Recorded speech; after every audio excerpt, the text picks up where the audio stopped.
Hi mga kaudyaka! Panibagong buhay na naman ang binigay ng Lord sa atin. Nagpapasalamat po ako sa iyo, Lord, dahil binigyan mo ako ng another day, another life. For today's video nga pala ay tungkol lamang din sa aking pang-araw-araw na buhay. Dahil full-time mom tayo, wala tayong ibang mabidyohan kundi ang buong bahay namin.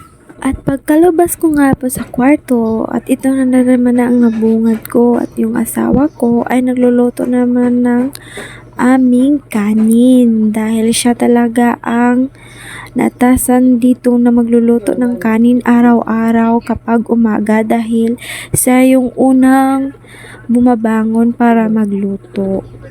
At pagkatapos niyang walisin ang mga ash or abo, sinindihan na niya yung panggatong upang umapoy para maluto na yung kanin. At pagkatapos niyang magluto ng sinaing, siya na naman ang nagwawalis sa aming sahig dahil maaga pa lang daw, kaya siya na lang daw ang magwawalis bago siya maligo. Alam nyo guys, hindi naman to scripted ang lahat ng nakikita nyo dito sa video dahil ganyan talaga yung asawa ko. Araw-araw kapag may oras pa siya na talaga ang gumagawa ng gawaing bahay dahil pagod talaga ako sa pag-aalaga ng aking anak. Minsan nga madaling araw na ako matulog dahil yung anak ko iyak ng iyak kapag may niraramdam, kaya siya na lang daw muna ang gagawa ng gawaing bahay kapag may oras pa siya. Minsan nga sinasabihan ko yung asawa ko, wag mo na akong gawing prinsesa dito sa bahay dahil nakakaawa ka na, magtrabaho ka pa sa umaga at ikaw pa ang kumukuta minsan sa pagtatrabaho dito.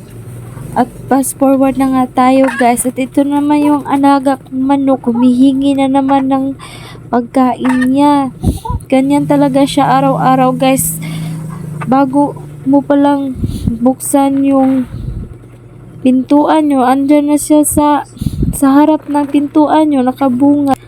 At binilhan na pala ako ng asawa ko ng lutong ulam sa barangay namin dahil maliliit na daw siya kasi 7 AM na, kaya nagbili na lang siya ng ulam namin para sa aking anak at dinuguan at chopsoy at spaghetti pala yung binili niya. I'm so thankful talaga dahil may asawa akong ganito. Actually guys, hindi pa kami kasal pero mahal naman namin ang isa't isa at may trust naman kami sa isa't isa. Kaya kayo guys, huwag kayong madaling magpakasal sa isang tao kung hindi nyo pa kilala ang ugali, di ba? Balik na nga tayo sa video. Kinukuha ko nga po yung mga sinampat kong labahan para isampay ko doon sa may araw para madaling matuyo. At flexing ko na po yung lahat ng mga nilabhan ko kahapon. Ito na talaga sila lahat. At pagkatapos ko nga pong magsampay sa aking labahan, pumunta muna ako sa may rabbit ko at papakainin ko muna sila ng kanilang pagkain. Feeds lang pala yung pinapakain ko sa kanila para lumaki sila lalo. Ang ganda talaga tingnan ng mga kunehong ito. White na white pa. Matching talaga sila ng alaga kong manok na si Chikitok dahil white na white din yun si Chikitok. Mahilig talaga ako sa white guys. At flexing naman itong insekto na to na nasa ibabaw ng rep namin.